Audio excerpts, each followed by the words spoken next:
So that next season, 2019, you struggled, end up getting sent down. And I want to talk about that because I feel like it's important. I feel like people don't understand the mentally taxing side of baseball. I actually had John Smoltz on the show recently, who is very vocal about seeing a psychiatrist during or a psychologist during his time in the during one season, and how that kind of totally changed the rest of his career. You ended up doing that in 2019, right? You were struggling, and during the season, got basically a mental coach. Yeah. So 2019, ton of excitement to start the year. Toll was going to start in the rotation. They were going to put the three in guys, me, Freddie, and Woody in the rotation, and I did the worst of all of them. Struggled the most. Was sent up and down, back and forth between AAA and the big leagues. Starting in the bullpen. And we just got to the point in really August of 2019 where I was like, hey, we got to get away from the game. Like it was bad. Kind of went back to Arizona, tried to hit the reset button, try to salvage the season a little bit with a good September. And Mm-hmm. really that's kind of when the foundation started leading into 2020. But that's when I started working with Brian Kane, mental performance Oh, coach, yeah. and kind of just wanted to first find a way to separate the game and life.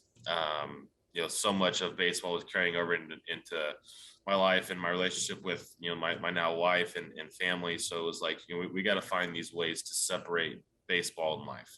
Otherwise, just everything was going to be tough. And so that's Mm-hmm. kind of the first thing that we started with. And then once we were able to kind of get the grasp on that, then we started working on the process and the routine of how we were going to have success on the field. And for me, that started with just planning out days, having a routine when I woke up in the morning, being able to flip that switch when we got to the field of like, hey, now it's time to work. We had life at home. Now it's time to work.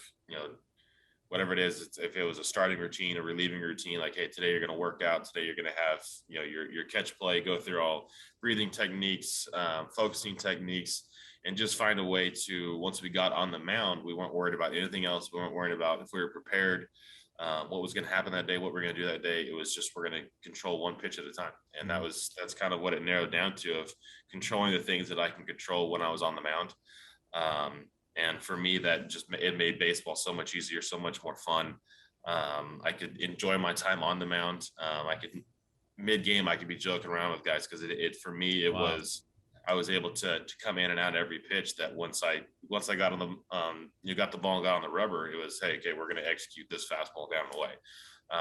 So if something happened in the field, I could sit there and joke about it and laugh, and been able to carry that over for the last 3 years now, and it's just made life in baseball so much easier.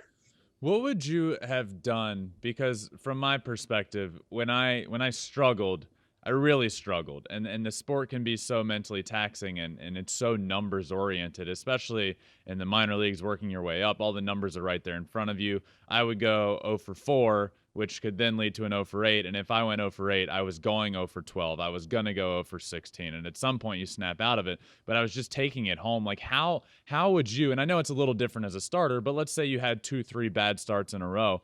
How did you ultimately get to the point where it wasn't completely bogging you down? Because I feel like if I had figured that out, it could have been a little bit better. But I wasn't able to do that. I wasn't able to turn the page, and it's not an easy thing to do. It's easy to say just turn the page. It's not that simple. So what would you have done? Yeah, for me, it was finding that process and that routine that I could just dive right back into. If I Mm-hmm. could take my mind and just my thought process away from the bad outing or the two bad outings, or really digging into the video and going through my process of breaking down an outing and finding the good pieces here and there. Hey, the slider was good. Let's build off that. The curveball, just finding something to build off of, and then throwing myself right back into my process and my routine of leaving what was in the past, and really just being, the saying that Brian Kane always used is be where your spikes are. Go through a meditative breath, be where your spikes are, and that is, hey, it's in the now.